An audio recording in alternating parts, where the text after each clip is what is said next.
Welcome to day 2 of learning 5 German words. இன்னைக்கு நான் உங்களுக்கு பழங்கள் எடுத்துகிட்டு வந்திருக்கேன். பழங்கள் வந்து ஜெர்மனில் என்ன சொல்லணும்னா obst.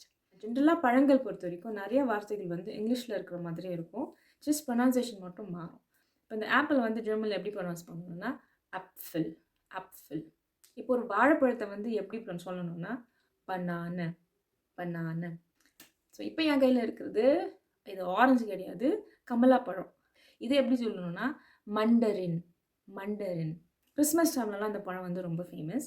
இன்னுமே சைஸ் கொஞ்சம் குட்டியாக வரும். கிறிஸ்மஸ் டெக்கரேஷன்லேயும் இந்த பழத்தை வந்து இன்கார்பரேட் பண்ணி வீட்டை வந்து அலங்கரிப்பாங்க. ஸோ அடுத்த பழம் தரம் அன்னாச்சி. அன்னாச்சி பழம் வந்து ஜெர்மனில் எப்படி சொல்லணும்னா அனானாஸ். ரொம்ப சிமிலராக இருக்குல்ல வார்த்தைகள். ஸோ இந்த பழம்லாம் வந்து இங்கே காய்க்கவே காய்க்காது. இது எல்லாமே வந்து ஃப்ளைட் மூலிமா வேறு நாட்டிலேருந்து இம்போர்ட் பண்ணி இங்கே கிடைக்கும். 150லேருந்து 180 ரூபா இருக்கும் ஒரு பழனுடைய விலை. 5th பழம் ஸ்ட்ராபெரி. இப்போ வீடியோ பண்ணும்போது என்கிட்ட ஸ்ட்ராபெரி வீட்டில் இல்லை. So just imagine your self.